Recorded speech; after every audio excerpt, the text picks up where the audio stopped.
How does it feel to kill a man? Wow, it's unnatural to kill a human, you know. And I think if you enjoy it, there's something wrong with you. But when I got my first kill, I thought I did something wrong. I felt like the nervous feeling inside, the gutting feeling inside, and I thought always that I was going to get a tap on the shoulder and I was going to get in serious trouble for it, you know, like can we have a quick word with you, you know, why did you kill this guy, was you justified to kill this guy, or we don't think you were, you're going to go to prison for it and such, but it never happened, you know. But it took me a good week to realise that what I'd done was my job.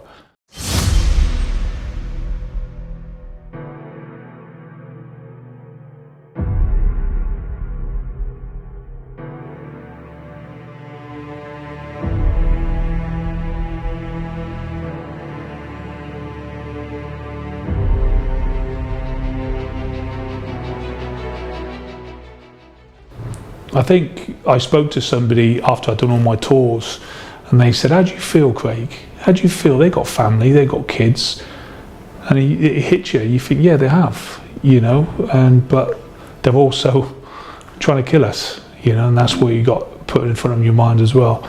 So once he passed away, we bagged him and tagged him, took all the information off him, and the mortaring stopped. It stopped, and I was left with that image of him in my head for the whole week. Thinking, I was like the same as your first question, what does it feel like to kill someone? Yeah, it's a gutting feeling, Yeah, no tears, just a worrying feeling that you're going to get in trouble sort of thing, you know.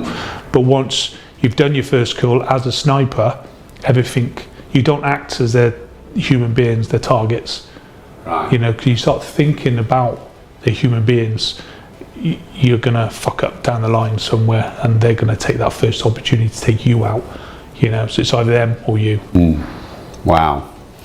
So you said you have never enjoyed a kill, and if you did, that would, you know, be a bit messed up. I mean, have you met people that you've been deployed with that have ever enjoyed it? I've heard stories, you know, what I don't want to go into, but I've heard stories that people enjoy stuff, you know, enjoy the killing, but for me, you know, it was a job.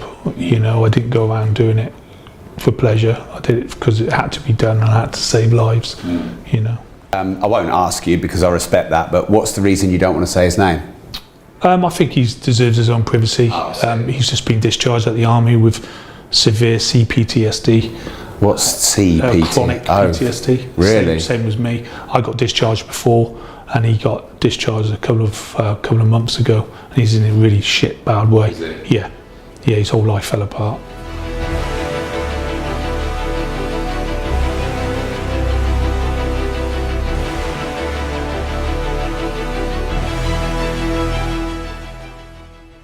So there's two things that have popped up there. One is you said you don't like man up and soldier on. I'd like to ask why. And then to finish, 22 years service, discharged. What happened? Why? My wife noticed first. There was something wrong with me, you know, because my Afghan tour, my last tour was a fucking... Yeah, it was... that was my worst tour. Got fucking smashed. And do you remember I said you get used and abused? You know, as they say in the army, you just bounce off to task. Fucking constant. I was physically fucked, you know, and... What does smash mean? What happened? I started off with 16 guys, and I came back with 6 original guys off that tour. Not through deaths, through injuries and amputees and getting blown up and stuff like that, but I came back with 6 original guys from that tour. My officer got whacked in the first 3 weeks of being on that tour, so I was doing an officer's job. Does whack mean killed? No, an injury. He got an injury. He broke his back in a vehicle accident chasing the Taliban, and it all went wrong. But I was ended up doing an officer's job as well as my sergeant's job, you know, and so I was doing an officer's job is stressful enough. They get hardly fucking no sleep, and I was fucked anyway, you know, and I was doing the logistics side as a sergeant. So yeah, so it was a constant battle, you know. And I came back, and Tanya said I came back a different man, total different man, you know. I got blown up on that tour, well, twice. One was near me, but it didn't hit me. Shockwave did, but the one fucking hit my vehicle quite bad. And everything that I was subsiding in my brain through Bosnia, through Kosovo, through the Iraq tours, fucking just smashed. And everything was just going like a flicker show in front of my face, and I couldn't control images, I couldn't control the smell, the taste, I couldn't control anything that I was doing. But I put a mask on, I put a fucking mask on, and I thought, fucking hell, right, okay, I'm all right. Like banging, clicking, reacting to it, not sleeping at night terrors, you know. And I felt all right. I thought I was hiding it, and Tanya noticed it first, and she goes, and she approached me, and we're very honest with people, and very honest with it as a couple. And she said, you're not right, there's something wrong with you. Did she know what? Did she notice anything specific? I don't think she understood about PTSD. She clearly understands it now because she's living with it. And I do believe she's got secondary PTSD off me, wow, you know, through my depression. And I call it infect. If you're in a room full of happy people and there's one person that's fucking miserable, it's effective that everyone's going to go, fucking hell, he's fucking miserable, fucker there, isn't he? And the other person, yeah, he's fucking miserable, isn't he? And everyone else is getting more and more miserable because you're infecting them with your misery. And I do believe that wives with people with PTSD get secondary PTSD. It's a known fact as well, you know. And then I was still in the army, still doing still going on exercise. I taught down at sniper school for 2 years, which I fucking loved, you know, teaching and teaching a passion that I loved as well. And then when I was going on exercise, it was like I was there. It was like I was in Afghan. It was like I was in Iraq.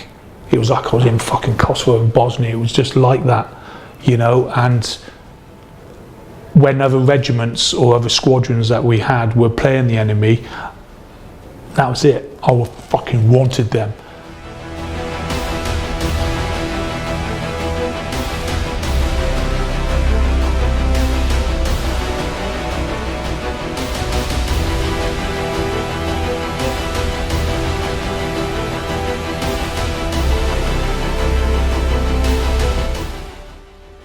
Do you think these wars are worth it? No, not at all.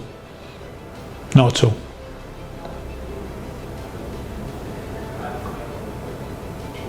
If you ask Iraq, what do you reckon that was about? I don't know, you tell me. Nuclear weapons, was it? Saddam Hussein, nuclear biological weapons. About oil. All about oil. When I went across that border from Kuwait into Iraq, when it all kicked off, they were pumping oil out. The guy that Tony Blair sent out to do an inspection on nuclear weapons came back and he said he hasn't got any nuclear weapons. Okay, so he sent him out again, the same guy, came back, wrote a report. Saddam Hussein has got no nuclear capable biological weapons at all. Okay. 2 weeks later, he was found a mile away in a wood near where he lived. This guy was committed suicide. His wrist was slit, and he was propped up against a tree. And when the police arrived, he was flat out away from the tree. And the autopsy said the slits in his wrist would not have killed him. They weren't deep enough, and there was no blood around him at all. And then a month later, we went to Iraq, saying he's got capable nuclear biological weapons. I'll leave that with you. Fuck. And when we went across the border, I remember standing up in my vehicle, and all I could see were oil pipes. As far as the fucking eye can see is oil pipes with chalked numbers on. And what were the chalk numbers? from what number oil pipe it was, 2,956. Well, that's the oil pipe going in. Yeah, because when we went in, it was like daylight, but it was pitch black, because all the Iraqis knocked all the oil heads off and set all the oil pumps on fire, and all the sky was black. So it was like black for days. It was. We had to use torches. That's how dark it was. Yeah. Are these wars worth it? Look at Afghan. What was that war about? After Osama bin Laden, you know, terrorism, stuff like that, and it just carried on, didn't it? It just carried on. IEDs, waste of time, waste of men that I've lost, men that have got injured, myself mentally shattered, and now the Americans pulled out, left billions of stuff there, even left the dogs on the runway in their kennels, and they all fucked off and let the Taliban relocate. You know, I'm not a conspiracy theorist, but I reckon it was all planned down the line. How quickly they swept across Afghan, regaining all the towns and townships. Yeah, without a doubt. Just disgusting. When you say it was all planned, you mean they did a deal? So I don't know. I don't know how it would work, to be honest with you, but somewhere down the line something got said and something got done. How quick everything got done.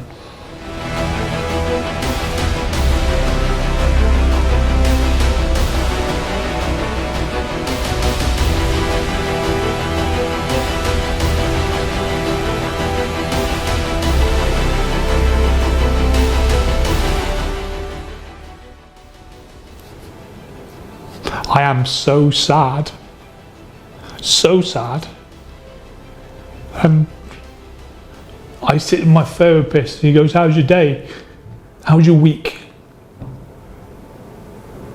I goes, I'm just so sad. I don't know why I'm so sad. I just feel shit. And I can't control it. I can't control not being happy. We don't go out. Me and my wife don't go out. We don't do stuff because I frail all the time. I got to train here. It took a lot of strain to come here. And I'm just tired of being sad. I'm just tired of it. Just tired. And I don't know why I'm always sad.